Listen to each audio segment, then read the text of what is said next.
vast plain of North India is the cockpit of the Indian Empire. Countless battles have been fought for the possession of this barren land, the gateway to the riches of the south. At Delhi, excessive cities have been built by conquering invaders. Each has fallen into disuse and decay. But there's an ancient legend in the Hindustan that the ninth city will endure and will rule forever. These cities of the early conquerors are now a huddle of impressive ruins. Not until the Emperor Babur swept down with the sword of Islam from the north did a foreign power become a force in Hindu India.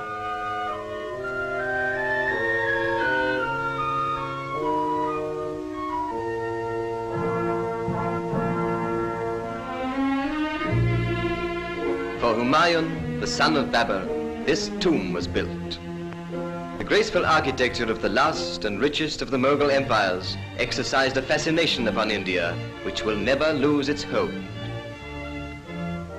The great Akbar followed Humayun, and around the ruins of his predecessors, his many victories for Allah are celebrated in dome and arch and graceful column.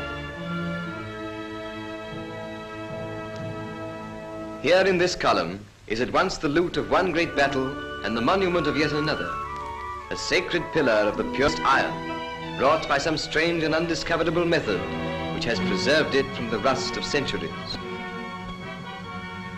The Qutb Minar, the famous Tower of Victory, was begun by one and successively completed by the Mughal conquerors of Delhi. 238 feet of carved red sandstone.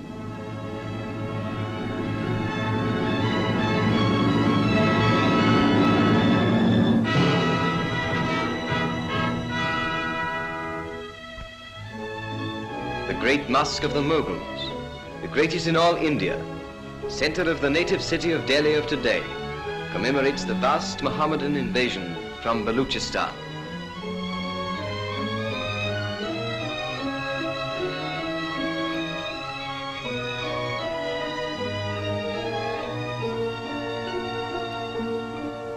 Long, shallow pools are laid out for the ritual washing of the face and hands, which every true Mohammedan must scrupulously perform before he is allowed to pray.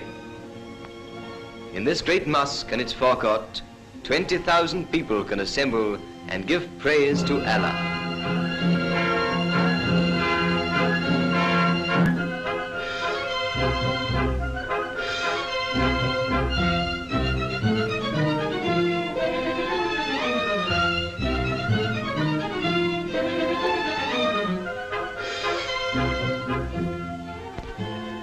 More beautiful but smaller is the Pearl Mosque, pinnacle of Mughal art in Delhi.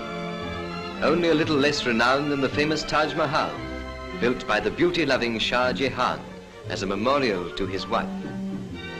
Pacified by the victorious wars of Akbar, Delhi and the Hindustan now entered upon the richest period of their ancient culture under Akbar's son, the royal Shah Jahan.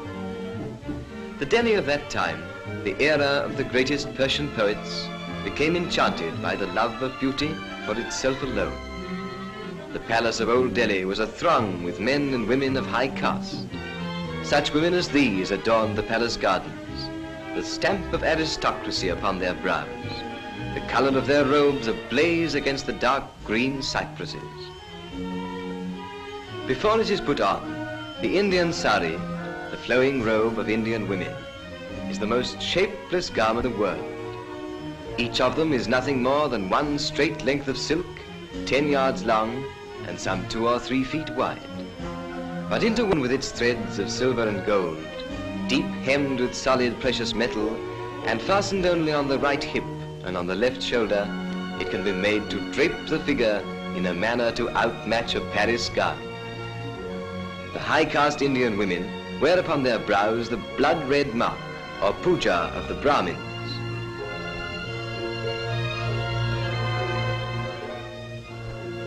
Under Shah Jahan, who caused the marble of his palace walls to be inlaid with semi-precious stones, with sardonyx, cornelian, chalcedony, and chrysoprase, the pursuit of happiness became expressed in languor, enervating Hindustan until the highest form of living was to watch the changing shapeliness of passing clouds.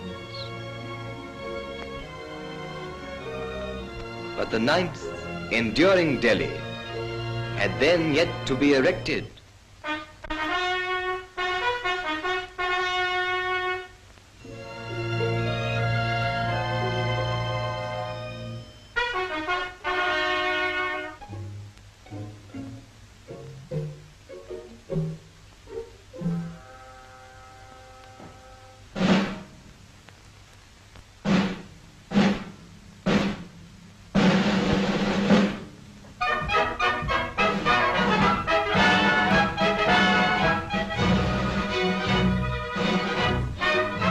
Under combined British and Indian rule, a new Delhi has arisen.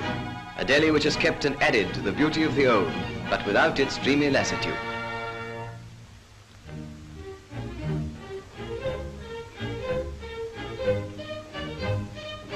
Connaught Place, the business centre of the modern Delhi, brings a new grace to the wilderness of northern India.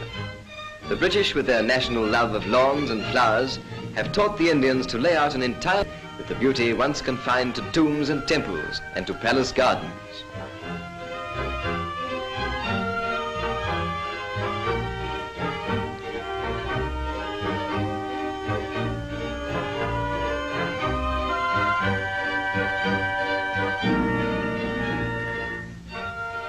British and Indians are cooperating to carve out a nobler future for this Delhi than was possible under a despotism.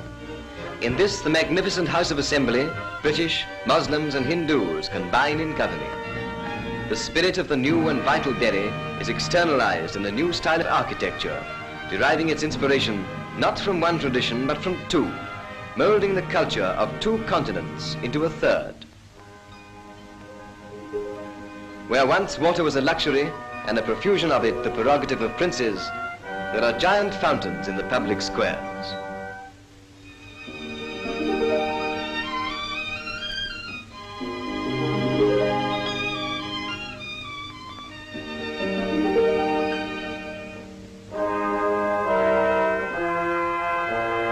Neither Saracen nor British, the new Delhi is neo-Indian, retaining the motives of old Delhi and dignifying them with a new austerity.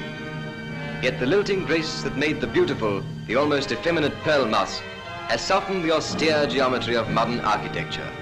The new Delhi is dynamic, but no less inspiring than the old.